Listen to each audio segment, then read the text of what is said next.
제가 지난주에 시청 미라클 방송을 진행하는데 이천 산골에 목회하시는 목사님이 나오셨습니다. 이제 나이가 70 가까이 되셔서 자기가 가지고 있던 모든 재산을 정리하고 아주 시골의 산속에 교회를 짓고 이제 마지막 생애를 보내기 위해 전 재산을 들여서 교회를 건축했습니다. 그런데 건축이 마무리될 즈음에 사모님하고 함께 사택에서 주무시다가 피워놓은 난로에서 불이 번져 건축 중인 교회와 사택이 완전히 불타 없어졌습니다. 모든 것을 잃어버리고 고난당할 때 함께 예배드리던 20-30명의 성도도 다 떠났습니다.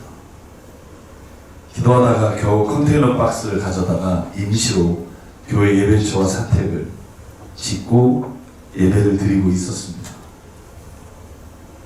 그때 떠나갔던 성도 가운데 장애를 가진 성도 80이 넘으신 어르신 5-6명이 모여 하나님 앞에 정말 진심으로 예배드리고 있었습니다. 그런데 구청에서 나와서 무허가 건물을 사용한다는 이유로 철거 명령이 내려왔고 매년 1,000만 원이 넘는 벌금을 카드 빚을 내가며 견뎌오시다가 작년 12월 말까지 건물을 완전히 철거하라는 명령을 듣고 사촌 동생을 불러서 교회 건물을 철거할 수 없어서 사택을 철거하고 교회로 들어가셨습니다. 그런데 올해 초가 되자마자 작년 무허가 건물의 사용인 1,000만 원 벌금을 내라고 구청에서 고지서가 왔을 때 방송에 나와서 함께 이야기를 나누게 됐습니다. 함께 이야기 나누면서 얼마나 울었는지 모릅니다. 저만이 아니라 함께 있던 많은 분들이 몇 년 동안 끊임없이 계속되는 고난의 고난, 멈추지 않는 그 고난을 보면서 저희가 어떻게 목사님에게 말씀을 해야 될지 전혀 모르겠어요. 그 목사님께 이렇게 여쭤봤습니다. 힘든 일 가운데 제일 어려운 일이 무엇입니까? 목사님이 저에게 이렇게 말씀하셨습니다. 목사님, 제가 가장 힘든 건 화재로 제 전 재산을 날린 게 아닙니다. 내가 육체적으로 아무도 도와줄 사람이 없어서 혼자 그 일을 다 감당하고 내가 노인이지만 할 수 있습니다. 성도들이 왜 우리 교회는 이 모양이냐며 떠나며 손가락질한 것도 견딜 수 있습니다. 근데 진짜 힘든 건 가장 힘든 순간에 하나님이 왜 내 기도를 듣지 않으시는지, 왜 하나님이 나를 떠나셨는지, 나를 버리셨는지, 심지어 나와 함께 하시다는 약속이 나에게만 적용이 안 되는 것 같은 처절한 고독감, 견딜 수 없는 이 생각이 저를 너무나 힘들게 합니다. 그리고 사모님과 함께 서로 눈물을 흘리며 울다가 그런 생각했어요. 정말 힘들 때 제 자신도 하나님이 나를 떠나신 것 같고 내 기도를 더 이상 듣지 않는 것 같고 더 이상 내가 무엇을 해도 하나님께서는 나와 함께 하시지 않을 것 같은 생각이 얼마나 우리를 짓누르고 힘들게 할 때가 있는가. 여러분, 하나님이 나를 더 이상 동행하지 않으시고 기도를 듣지 않으시고 관심이 없으실 것 같고 심지어 나를 버리셨다는 생각이 힘들고 지칠 때 여러분, 우리가 뭘 기억해야 할까요? 무엇을 기억하며 신앙을 지켜갈 수 있을까요? 사랑성도 여러분, 성경을 보면 믿음의 신앙인들에도 이와 똑같은 고통이 찾아왔다는 걸 알 수 있어요. 아무리 위대한 우리가 알고 있는 하나님의 특별하신 은혜를 받은 사람들도 이 고통 앞에 하나님 앞에 부르셨던 것들을 우리가 볼 수 있어요. 여러분, 다윗을 보십시오. 다윗이 그가 정말 힘들고 지칠 때 하나님께서 자기를 왕으로 세우신 다음에 오는 그 고난 속에 다윗이 시편 22편에 이렇게 외쳐요. 나의 하나님, 나의 하나님, 어찌하여 나를 버리시나이까? 어찌하여 그리 멀리 계셔 살려달라고 울부짖는 나의 간구를 듣지 않으십니까? 나의 하나님, 온종일 불러도 대답하지 않으시고 밤새도록 부르시려도 모르는 체 하십니까? 여러분, 우리가 지금 신앙의 선조 혹은 하나님과 동행했던 사람들, 여러분, 그분들은 이런 고난이 없었던 것 같이 생각될 때가 있지만 사실 그들이 가장 깊숙한 고난 속에 하나님께 외쳤던 질문이 그거예요. 왜 나를 버리셨습니까? 왜 나를 외면하십니까? 온종일 밤새워 기도하는데 왜 듣지를 않으십니까? 왜 더 힘들까요? 왜 신앙생활하면서 하나님이 내 기도를 듣지 않을 것 같고 고난이 그치지 않을 때 왜 더 힘들까요? 여러분, 그 믿음의 사람에게는 하나님이 자기와 가까이 계셨던 시기가 있었기 때문에 차라리 한 번도 응답 안 하거나 차라리 나를 돌아보지 않았다면 기대하지도 않을 텐데. 여러분, 다윗이 젊었을 때 하나님이 사무엘을 통해 다윗에게 이런 말씀을 하시잖아요. 사무엘상 16장에 보면 이래요. 그래서 이새가 사람을 보내 막내 아들 데려왔고 그의 눈이 아름답고 외로가 준수하고 주님이 그래서 말씀하십니다. 바로 이 사람이다. 어서 그에게 기름을 부어라. 다윗이 하나님 마음에 합한 자였고 그와 함께 동행하는 삶을 다윗이 경험했다는 거예요. 경험했다는 하는 게 더 힘들게 만든다는 거예요. 뿐만 아니라 다윗은요, 그의 조상들에게 하나님이 어떻게 역사하셨는지 알아요. 그 4절에 보면 시편에 이렇게 말합니다. 우리 조상이 주님을 믿었고 주님께 간구할 때 주님이 그 부르짖음을 들어 구원해 주시지 않았습니까? 왜 그런데 지금 내가 가장 힘들 때는 하나님이 내 기도를 들으지 않으시고 왜 나를 외면하십니까? 그게 힘든 거예요. 그러니까 시편 22편 6절 7절에 하나님께 이렇게 말해요. 그러나 나는 사람도 아니고 벌레입니다.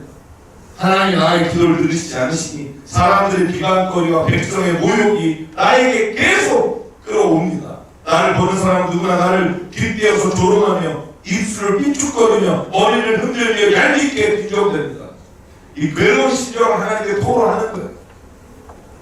여러분, 그런데요, 다윗이 어떻게 믿음을 지키고 그의 삶 가운데 하나님의 역사심을 쳐내냐 하면 다윗은요, 비록 하나님께 나를 왜 버렸느냐고 외치고 하나님 앞에 간구했지만 그러나 다윗은요, 그 심중에 하나님이 나의 기도를 들으신다고 나의 삶에 동행하신다고 하는 믿음은 결코 버리지 않았어요. 그래서 하나님이 오늘 시편 22편의 마지막에 가서 다윗의 고백을 보면 다윗이 그의 삶의 모든 경험을 한 이후에 이렇게 고백합니다. 주님을 경외하는 사람들, 너희는 그를 찬양해라. 야곱의 자손아 그에게 영광을 돌려라. 이스라엘 자손아 그를 경외하라. 24절 한번 같이 읽을까요? 시작. 그는 고통받는 사람의 아픔을 가볍게 여기지 않으신다.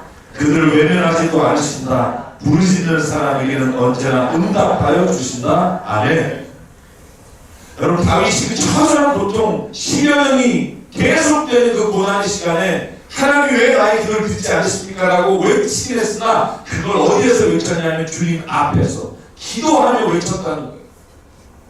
그리고 그 일이 모든 게 지난 다음에 그의 입으로 고백합니다. 하나님은 문을 짓는 자에게 응답하시는 하나님이신 줄 믿습니다. 아멘. 그리고 나서 그 후손들에게 이렇게 말합니다. 28절 31절 주권은 주님께 있으니 주님은 만국을 다스리는 분이시다. 아직 태어나지도 않은 세대도 주님께서 하실 일을 말하면서 주님께서 그의 백성을 구원하셨다라고 선포하게 될 것이다. 아멘. 저는 오늘 이 고백이 오늘 태어나지도 않았던 우리에게 주시는 다윗의 고백이 될 줄 믿습니다.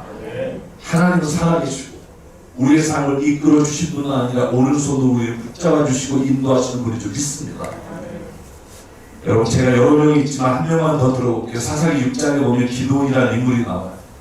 기드온이 살았던 때는 미디안이 쳐들어와서 정말로 모든 이스라엘의 지경을 다 점령하고 그 뒤에 오히려 언덕과 산에 숨어 있을 때였어요.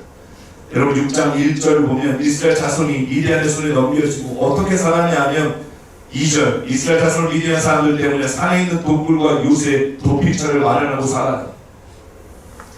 허망한 날이 계속되니까 여러분, 그때 이 기드온이 하나님께 이렇게 말합니다. 6장 13절 기드온이 그에게 되어버렸다. 감히 여쭙습니다만 주님께서 우리와 함께 계시다면 어째서 우리가 이 모든 어려움을 겪게 되는 겁니까?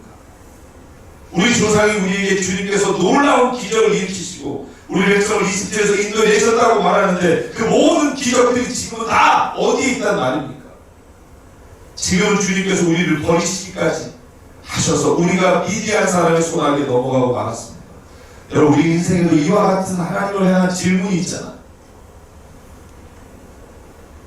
여러분, 그런데요, 믿음의 사람과 믿음이 없는 사람의 차이가 뭐냐 하면 이런 고난이 없다 있다의 차이가 아니라는 걸 아셔야 돼요. 모든 살아가는 사람에게 인생에 고난이 있어요.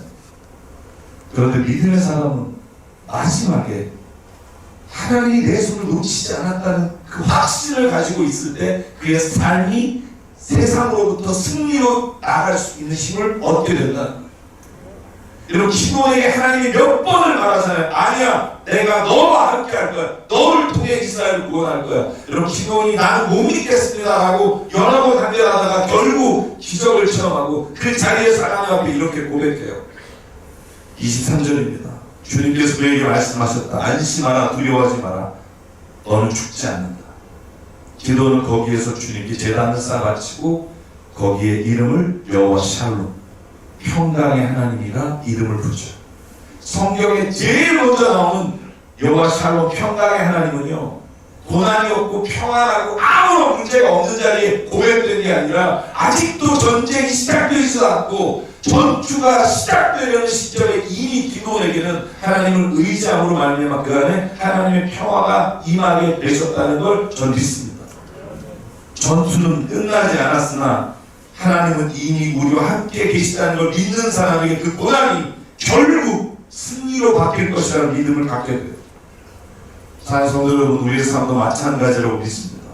고난의 순간에 하나님이 함께하지 않은 것 같고 내 기도를 외면한 것 같이 여겨질 때가 있지만 하나님은 오늘 우리의 손을 붙잡고 계신 걸 믿으십시오. 저는 이 믿음이 우리로 하여금 모든 사람이 당하는 고난 가운데 다른 결과를 낼 수 있는 은혜를 체험하게 되는 통로가 되는 줄 믿습니다. 하나님은요, 오히려 가장 힘들고 어려운 순간에 그와 함께 하십니다. 내가 눈이 어두워 내 생각이 많아 하나님을 보지 못할 뿐이지 결코 하나님 우리를 떠나지 않으십니다. 여기서 제가 말씀드리는 고난은요, 모든 고난을 포함합니다. 주변의 환경이 나빠져서 혹은 다른 사람이 실수로 내가 어려움을 당하는 고난이든, 자연재해로 인해 나와 아무 상관이 없이 당하는 고난이든, 아니면 심지어 내가 죄를 짓고 내가 잘못함으로 인해 내가 겪게 되는 고난이든, 모든 고난 가운데 하나님은 함께 계십니다. 여러분, 안 믿어지세요? 죄 짓는 사람하고 함께 있을까? 여러분, 제가 한번 보여드릴까요? 오늘 저희가 읽은 본문의 말씀을 먼저 읽죠. 이런 이사야 41장, 저희가 오늘 읽은 본문의 8절에 이렇게 말합니다. 나의 종 이스라엘아, 내가 땅 끝으로부터 너를 데리고 왔고 너를 선택했고 버리지 않았다. 내가 너와 함께하니 두려워하지 마라. 떨지 마라. 내가 너를 강하게 하겠다. 내가 너를 도와주고 승리의 오른팔로 너를 붙잡아 주겠다. 여러분, 이때가 어느 때인 줄 아십니까? 이때가 막 이스라엘이 하나님 말씀을 잘 듣고 하나님께 순종했던 때 말씀하시는 게 아니고요, 이스라엘 백성이 불순종하여 하나님이 여러 번 회개하라고 할 때 끝까지 하나님의 뜻을 거역함으로 그들이 고난 중에 바벨론에게 모두 다 전멸되고 포로로 끌려가고 예루살렘 성전이 완전히 파괴된 다음에 하나님이 그들에게 말하는 거예요. 내가 너희를 아직 버리지 않아. 내가 너와 함께할 거야. 오른손으로 붙잡아 줄 거야. 그러니 이 상황 가운데도 결코 나의 손을 놓지 마. 자녀는 완전히 모든 것이 무너졌을 때, 오히려 처절한 고독의 순간에 하나님은 우리와 함께 계실 뿐만 아니라 우리를 안고 계시는 분이라고 저는 믿습니다. 심지어 하나님은 하나님께 범죄하여 하나님을 떠난 자를 끝까지 함께 하시는 분이 하나님이세요. 여러분, 창세기 3장이 기억하십니까? 창세기 3장이 뭐예요? 아담과 하와가 하나님이 말씀하신 그 법을 깨고 선악과를 따먹고 스스로 죄의 길을 선택하잖아요. 여러분, 그래서 아담과 하와가 제일 먼저 하는 게 뭐냐 하면 숨는 거예요. 하나님을 피해 숨어요. 하나님이 떠나는 게 아니라 죄를 지면 하나님을 피해 숨는 그 아담과 하와에게 다양한 사람이 누구냐면 하나님이에요. 3장 8절을 볼까요? 그 남자와 그 아내 날이 저물고 바람이 서늘할 때 주 하나님이 동산을 거미시는 소리를 듣고 그 남자와 여자는 주 하나님의 낯을 피해 동산 나무 사이에 숨어요. 그때 어떤 일이 일어나요? 하나님이 그 남자를 부르셔요. 네가 어디 있느냐. 하나님은 그를 끝까지 함께 하시고 그의 이름을 불러주시는데, 여러분 그 대답이 뭐예요? 하나님께서 동산에 거니시는 소리를 듣고 내가 벗은 몸이 두려워 숨었습니다. 잘 기억하십시오. 하나님이 떠나신 건지, 내가 하나님으로부터 피한 건지, 내가 하나님의 목소리를 못 듣는 건지, 하나님이 말씀하시지 않는 건지. 여러분 여기뿐입니까? 그래서 아담과 하와를 내쫓잖아요. 에덴 동산에서 내쫓은 후에는 하나님이 함께 하시지 않나요? 아니요. 창세기 4장에 보면 그 아들 가인과 아벨이 서로 싸우고, 그리고 가인이 아벨을 죽일 때 그 현장에서 그의 이름을 부른 건 하나님이잖아요. 못내 에덴 동산에서도 내쫓았지만, 그러나 9절 이렇게 묻습니다. 너의 아우 아벨이 어디 있느냐. 여러분 하나님은요, 그가 죄를 지어 고난을 당하는 사람에게도 함께 하세요. 하물며 인생을 살아가는 모든 고난의 자리에 우리와 함께 하지 않으시겠습니까? 심지어 아벨을 죽인 가인이 쫓겨나는 상황에 하나님께 이렇게 묻습니다. 13절 가인이 주님께 말씀합니다. 이 형거를 제가 짊어지기에 너무 무섭습니다. 내가 여기를 나가면 저를 쫓아와서 저를 죽이는 사람이 있을지 모릅니다. 15절 주님이 말합니다. 그렇지 않다. 가인을 죽이는 자는 7갑절로 벌을 받을 것이다. 주님께서는 가인에게 표를 찍어주셔서 어느 누가 그를 만나도 그를 죽이지 못하게 하셨다. 아멘. 그럼 하나님은 심지어 그가 죄를 져서 당연히 벌을 받아야 되는 상황에도 그에게 이렇게 말해요. 내가 너를 지켜주겠다. 성도 여러분, 하나님이 당신의 고난의 순간에 당신을 떠나셨다고요. 하나님 절대로 떠나지 않으시는 분들 있습니다. 오히려 모든 인간이 죄를 범하고 하나님을 떠났을 때 이사야 53장에 하나님 우리에게 이렇게 말합니다. 그가 찔림은 우리의 허물을 인하며 그가 상처를 받은 것은 우리의 악함 때문에 그가 징계를 받음으로 우리가 평안을 누리고 우리가 매질을 맞음으로 우리의 병이 나았다. 우리는 모두 양처럼 길을 잃고 각기 제 길로 흩어졌으나 주님께서는 우리 모두의 죄악을 그에게 담당시키셨도다. 아멘. 자 여러분, 그러므로 오늘 우리의 삶에 힘든 기간을 보내고 계시는 분, 도저히 내가 기도했는데 하나님 내 기도 듣지 않은 것 같이 느껴지는 분이 있다면 오늘 우리의 삶에 믿음과 확신으로 고백했으면 좋겠습니다. 주님은 결코 우리를 떠나지 않으십니다. 주님은 절대로 우리와 동행하는 길을 포기하지 않으십니다. 여러분 이 믿음이 있기를 바라요. 그래서 히브리서 기사는요 13장 5절 이렇게 주님 앞에 고백해요. 돈을 사랑함이 없이 살아야 하고 지금 가지고 있는 것으로 만족해야 합니다. 그리고 이렇게 고백합니다. 주님께서 친히 말씀하시길 내가 결코 너를 떠나지 않고 버리지 않겠다 하셨습니다. 그래서 우리는 담대하게 이렇게 말합니다. 주님께서는 나를 도우시는 분이시니 내게는 두려움이 없다. 누가 감히 내게 손댈 수 있으랴. 여러분 히브리서 기자 이 고백이 우리의 고백이 되길 주의 이름으로 축복합니다. 그러면 왜 우리가 하나님이 내 기도를 들으시지 않고 나에게 고난이 멈추지 않는 순간에 하나님이 나를 떠났다고 생각하고 살면 안 되는지를 성경이 우리에게 분명히 알려줍니다. 여러분 고난이 멈추지 않아 너무나 힘들 때 제가 아까 말씀드린 그 목사님께서 나오셔서 같이 기도하며 눈물을 흘리다가 그 목사님과 사모님이 서로 부둥켜 안고 이렇게 얘기하시더라고요. 그런데 목사님 우리는 믿어요. 하나님이 우리와 함께 하십니다. 그러면 이렇게 말하는 거예요. 그러니까 하나님이 오늘 이 방송에까지 나오게 하셔서 우리를 돕게 하는 손길을 주셨다는 거예요. 여러분 제가 부담감이 얼마나 크겠어요. 같이 기도하고 방송했는데 아마 이번 주에 방송이 될 텐데 여러분 좀 우리 교인들만 안 보신다고. 7,000명 시간 아무도 안 보신다고. 그분에게도 하나님의 살아계신 기적이 우리를 통해 나타나기 주님을 축복합니다. 그 두 분이 손잡고 서로 위로하는 거예요. 서로 붙잡고 여보 내가 미안해. 내가 더 했어야 돼. 아니요 내가 그분 저희 울었던 특별한 이유 중에 하나가 사모님이 신장투석 바늘 꽂을 데가 없어요. 일주일에 3번을 그 시골에서 읍내에 나가서 신장 투석을 하고 돌아오셔서 교인들의 밥을 주요. 그러면서 남편에게 그 방송에서 미안해, 내가 아프지 않았어. 당신을 더 잘 도왔을 텐데. 서로 울면서 그렇게 말하시는데 그걸 보면서 얼마나 우리의 마음에 막 하나님 왜 안 도와주시는 거예요? 제가 그런데 하나님 좀 도와주시지 왜 안 도와주세요? 여러분 저도 그 이유를 몰라요. 저도 좀 알았으면 좋겠어요. 한 번 한 번의 어려움과 고통에 아니 나의 고통 가운데도 왜 하나님이 응답 안 하시는지를 제가 말씀드릴 수 있는 사람이면 좋겠어요. 그런데 우리는 모를 때가 있어요. 다윗도 모를 때가 있어. 아브라함도 모를 때가 있어. 근데 믿었어요. 왜냐하면 고난은 우리로 하여금 우리를 절망으로 이끄는 게 아니라 고난은 우리로 하여금 우리의 인격을 바꾸시거나 아니면 우리의 삶의 목적을 바꾸시거나 나의 성품을 바꾸시거나 아니면 나에게 하나님이 무엇인가 특별히 원하는 것이 있기에 우리에게 주신 것이라는 믿음이 있었기 때문에 그들을 이길 수 있었다. 자녀 여러분, 왜 우리가 고난의 순간에 하나님이 떠났다고 생각하는 것이 가장 위험하냐면 그것이 죄의 유혹으로 바뀔 수 있기 때문에 죄의 길을 따라가는 이유가 될 수 있기 때문에 여러분 제가 시간상 두 명만 볼게요. 사울 왕을 보시면 사울 왕도 다윗과 똑같이 어려움과 고난이 임해요. 그런데 그 고난은 자기의 죄로 말미암은 거예요.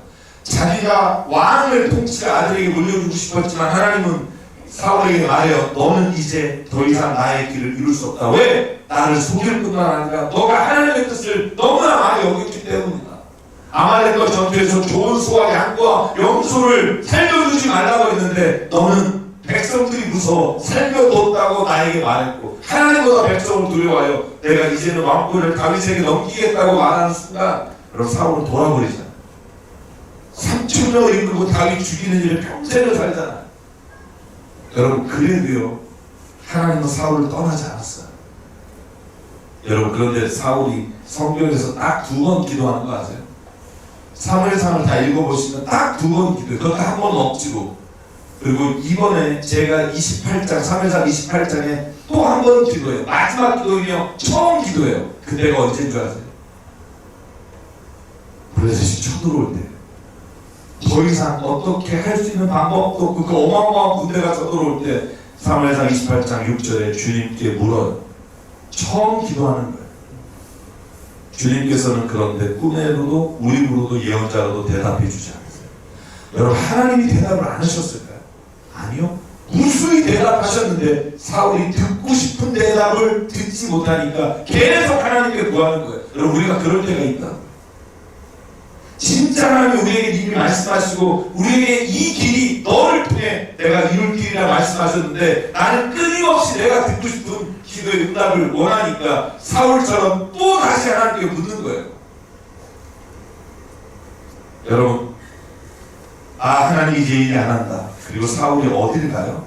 다윗은 주의 성전에 가서 눈물로 기도하며 하나님 왜 나를 버리십니까? 라고 하나님께 토로했는데 여러분 사울은요 7절에 보면 신하들에게 명령해서 망령을 불러오는 여자 무당을 찾아가요. 자기가 금지시킨 무당을 자기 발로 찾아가 엔돌의 무당에게 자기의 미래를 물어봐요. 사랑 여러분 사울이 그 여인에게 찾아가서 원한 게 뭐냐면 죽은 사무엘의 영을 불러달라는 거예요. 아니 주의 전에 가서 기도해야죠. 왜 욕을 받게 돼요? 그가 하나님이 내 기도를 듣지 않는다고 생각하기 때문이에요. 결국 사무엘이 나타나요. 잠시 하나죠. 무당하는 여인에게도 사무엘이 나타나서 사무엘이 뭐라고 말하는지 들으실래요? 자 16절 사무엘이 책망하였다. 주님께서는 이미 당신을 떠나 당신의 원수가 되셨는데 왜 나에게 더 묻느냐? 하나님이 이미 너에게 말하지 않았느냐? 여러분 이것으로 인해 사울은 쓰러지고 결국 전투에서 모든 아들과 함께 죽어요. 하나님은 결코 사울 왕은 떠난 적이 없어요. 사울 왕이 하나님의 뜻을 떠나 하나님이 하시는 말씀을 듣고 싶지 않아 하나님으로부터 귀를 기울이지 않았기에 그는 하나님의 음성을 들지 못했다는 거예요. 그러므로 하나님 어려움 가운데 고난길에 있을 때 더 그분 앞에 가까이 가는 은혜가 있길 주의 이름으로 축복합니다. 그런 길이 있어요. 결코 하나님은 그냥 두지 않으세요. 이게 성경의 모든 증언이에요. 어느 누구도 힘든 시간과 어려움은 있었으나 그를 신뢰하는 자에게 하나님은 나타나시고 함께 하시고 응답해 주심을 믿습니다. 이게 성경의 말씀이에요. 제가 마지막으로 한 사람만 더 드릴게요. 가룟 유다. 여러분, 가룟 유다가 예수님 팔고 싶었을까요? 아니요. 12명이 다 팔고 싶었어요. 어떻게 알아요? 예수님께서 고난을 하고 십자가에 죽을 것이라는 예언할 때마다 제자들이 예수님 말려요. 예수님 무슨 소리입니까? 이제 와서 죽는다고 하면 어떡합니까? 나를 좀 오른편에 세워주십시오. 제자들은요, 예수님이 고난의 길을 걸어간다고 할 때 모두가 다 예수를 오해하고 심지어 다 팔고 싶었을 거예요. 그런데 가룟 유다는요, 더 이상 예수님을 통해 구원을 이루신 하나님의 역사를 보지 못했기 때문에 그는 예수님을 은삼십에 팔아요. 여러분, 마태복음 26장이에요. 그때 12제자 가운데 하나인 가룟 유다라고 가롯 사람 유다라는 자가 제자들에게 가서 이렇게 말합니다. 내가 예수를 여러분에게 넘겨주면 여러분에게 무엇을 주실 겁니까? 그들은 유다에게 은, 돈, 30입을 세 많이 주었다. 은 30에 하나 넘겨요. 제가 여러분 세상 요번에 묵상 요한복음을 하면서 제가 우리 큐티 나눈 방에 제가 초청해서 들어갔을 때 그런 말씀 드렸어요. 어떤 분이 이런 말 하더라고요. 가룟 유다도 하나님께 쓰임받은 거 아니냐. 구약에 예언된 예수를 팔아야 될 사람이 가룟 유다이고 가룟 유다가 예수를 팔므로 우리가 구원을 당한 거 아니냐. 이런 사람 많아요. 성경 이상하게 있는 분들. 심지어 히틀러도 하나님께 쓰임받은 게 아니냐 이런 얘기를 하시는 분이 있어요. 제가 분명하게 말합니다. 여러분, 가룟 유다 역사에 있어서 악을 행한 자가 하나님께 쓰임받은 게 아니에요. 그들은 이 세상에 악을 행할 수밖에 없는 혹은 행할 것이라는 것을 하나님께서 말씀하셨는데 그 욕심이 그 악을 취하여 자기의 이익을 취하다가 그는 멸망의 길을 갔다는 거예요. 제가 그날 그런 설명 드렸어요. 여러분, 축구 경기를 할 때 여러분 페널티라는 게 있어요. 축구 경기를 하잖아요. 그런데 축구 경기를 할 때 다른 사람을 해하거나 아니면 반칙을 하거나 심지어는 다른 사람을 여러분 발로 걷어차거나 중상을 입히는 경우가 있잖아요.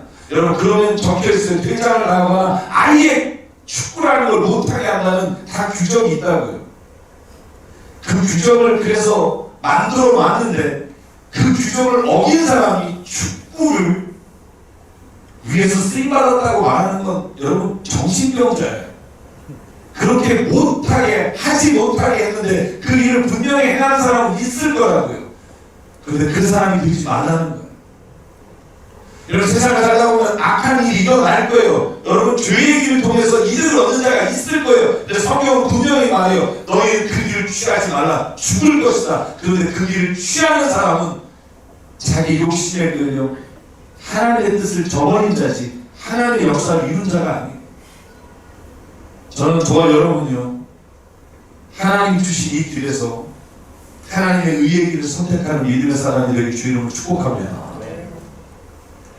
가룟 유다는요, 하나님을 떠났지만 예수님을 떠났지만 예수님은 가룟 유다를 버린 적이 없어요. 그거 아세요? 마지막 죽기 전에 제자들의 발을 씻어줄 때 가룟 유다를 같이 씻어줬다니까요.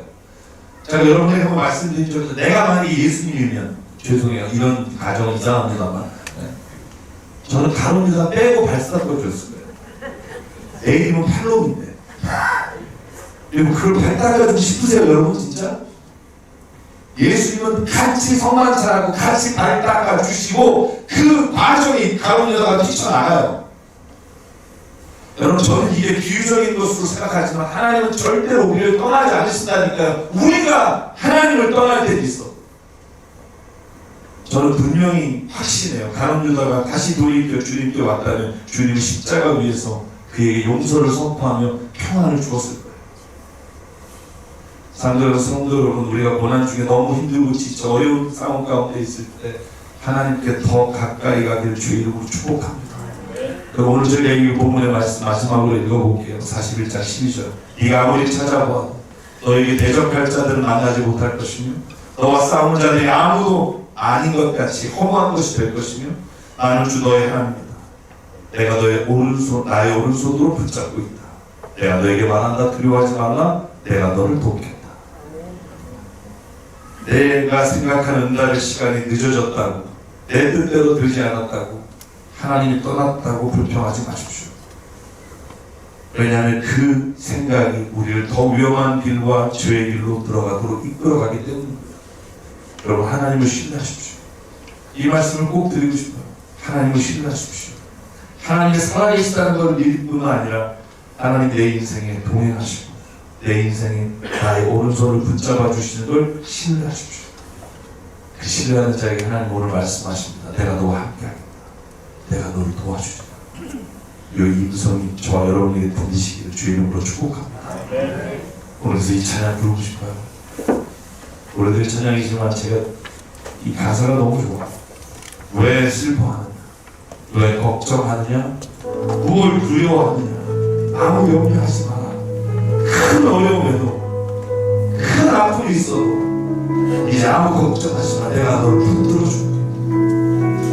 내가 너와 항상 함께 할게. 내가 너를 지켜줄게.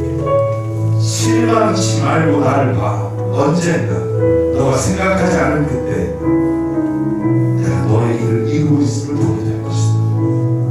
이것이 우리 신앙의 고백이 되는 주의 이름으로 축복합니다. 왜 슬퍼하느냐? 왜 걱정하느냐? 무엇 두려워하느냐?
이루어질 줄 믿사오니 내가 신뢰한 마음으로 주님께 나가기 원합니다.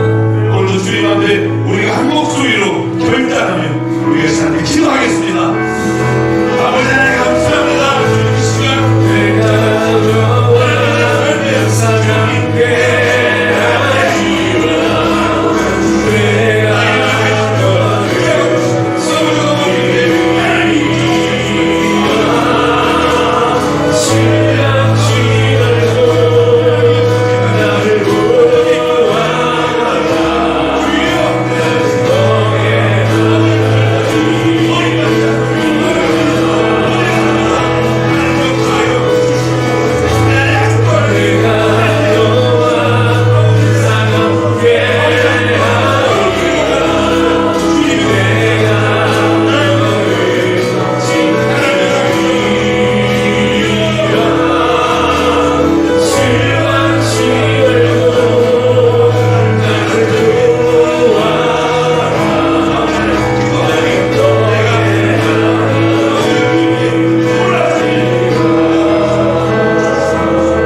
삶에 있었던 염려와 근심과 하나님이 해결해 주시지 않은 것 같은 이 모든 문제를 주님 앞에 이 시간 아뢰며 기도합니다. 나를 결코 버리지 않으시고 떠나지 않으시고 내 삶에 언제나 동행하시며 나를 붙잡아 주시는 주님이 오늘 이 모든 것을 이루어 주심을 신뢰하며 걸어가게 도와주시옵소서. 아버지 내 뜻대로가 아니라 하나님 내 욕심대로가 아니라 주의 선하신 뜻이 이루어지기를 소망하고 나를 변화시켜 주시옵소서. 나에게 먼저 주님의 그 일을 이룰 수 있는 사람이 되게 하나님 나를 오늘도 온전케 하여 주시고 주의 말씀으로 새롭게 하여 주시옵소서. 내가 너를 결코 떠나지 않는다. 내가 너와 함께 하겠다. 내 오른손으로 너를 붙들어 주겠다. 하나님 이 음성과 말씀 오늘 우리에게 이루어진 줄 믿사오니 우리를 인도하여 주시옵소서. 오늘도 우리에게 주신 생명과 시간과 달란트와 모든 물질이 주님의 것으로 하나 이 시간 주님께 드립니다. 하나님 비록 나도 힘들고 어렵지만 이 물질이 쓰이는 곳마다 하나님의 역사와 하나님의 뜻이 이루어지게 하여 주시옵소서. 이제는 우리 주 예수 그리스도의 은혜와 하나님 아버지의 무한하신 사랑과 성령님의 감동 감화 충만 교통 위로하심 오늘 이 시간 어려움과 고난 속에서도 주님을 신뢰하며 살기를 다짐하며 소망하며 삶의 자리로 돌아가는 여기는 한 분 한 분 머리 위에 그 가정과 일터 위에 주님 세우신 새사람 교회 위에 지금부터 영원토록 함께 하시길 간절히 축원하옵나이다. 아멘. Yeah.